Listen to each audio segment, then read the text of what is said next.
സാങ്കേതിക സർവകലാശാല വൈസ് ചാൻസലറായി വിരമിച്ച സിസ തോമസിന് ആശ്വാസമായി ഹൈക്കോടതി വിധി. 2 ആഴ്ചയ്ക്കകം എല്ലാ ആനുകൂല്യങ്ങളും നൽകണമെന്ന് ഹൈക്കോടതി സർക്കാരിന് നിർദ്ദേശം നൽകി. ഡാനി ഇപ്പോൾ ചേരുന്നു. ഡാനി, ഏറെ ആശ്വാസകരമാണ് സിസ തോമസിന്. കാരണം സിസ തോമസ് സംസ്ഥാന സർക്കാർ പോരാട്ടം ഒരു വലിയ രാഷ്ട്രീയ പോര് പോലെ തരത്തിലേക്ക് മാറിയിരുന്നു. ഈ വിഷയത്തിൽ എന്താണ് കോടതി വിധിയുടെ വിശദാംശങ്ങൾ?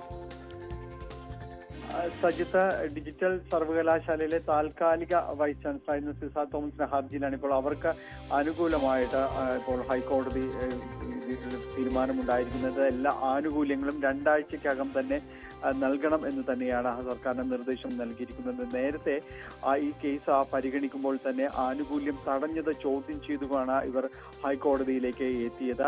ഹൈക്കോടതി ഡിവിഷൻ ബെഞ്ചാണ് കേസ് പരിഗണിക്കുകയും ചെയ്തത്. ഇതിൽ എന്താണ് സർക്കാരിന്റെ ഭാഗത്തു നിന്നുള്ളൊരു വിശദീകരണം എന്നത് കോടതി ആരാഞ്ഞിരുന്നു.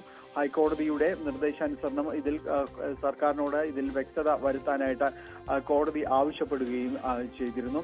ചാൻസലർ കൂടിയായ ഗവർണർ ഏൽപ്പിച്ച ചുമതലകളാണ് താൻ നിർവഹിച്ചതെന്നായിരുന്നു സിസ തോമസ് ഈ ഹർജിയിൽ പരിഗണിക്കവേ ഇത് ചൂണ്ടിക്കാണിക്കുകയും ഹൈക്കോടതി അത് പരിഗണിക്കുകയും ചെയ്തത്.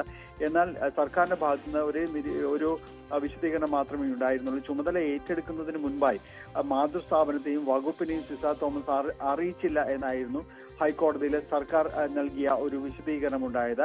ഈ വിശദീകരണത്തിന് ഹൈക്കോടതിയുടെ ഭാഗത്തു നിന്ന് വിമർശനം നേരിടേണ്ടി വന്നു. എന്തുകൊണ്ട് ഈ ആനുകൂല്യങ്ങൾ നൽകിയില്ല, 2 വർഷമായി സർക്കാർ എന്താണിത് അന്വേഷിക്കുന്നത് അടക്കമുള്ള കാര്യങ്ങളിൽ ഹൈക്കോടതിയുടെ ഭാഗത്തു നിന്നൊരു വിമർശനം ഏൽക്കേണ്ടി വരികയും ചെയ്തിരുന്നു. ഇപ്പോൾ അതിൽ തീർപ്പ് കൽപ്പിച്ചുകൊണ്ട് ഹൈക്കോടതി ഡിവിഷൻ ബെഞ്ച് ജസ്റ്റിസുമാരായ എ മുഹമ്മദ് മുഷ്താഖ്, അതോടൊപ്പം തന്നെ ജോൺസൺ ജോൺ എന്നിവരുൾപ്പെട്ട ഡിവിഷൻ ബെഞ്ചിന്റെ അതുമായി ബന്ധപ്പെട്ടുകൊണ്ട് തീരുമാനമുണ്ടായിരിക്കുന്നത്.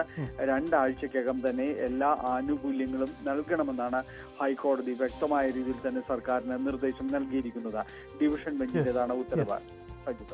അതാണ് ഡാനി വ്യക്തമാക്കിയ കാര്യം. ഇപ്പോൾ നമ്മൾ AP അനിൽകുമാർ മാധ്യമങ്ങളെ കാണുകയാണ്. നിലമ്പൂരിൽ രാഷ്ട്രീയത്തിനപ്പുറം കടുവ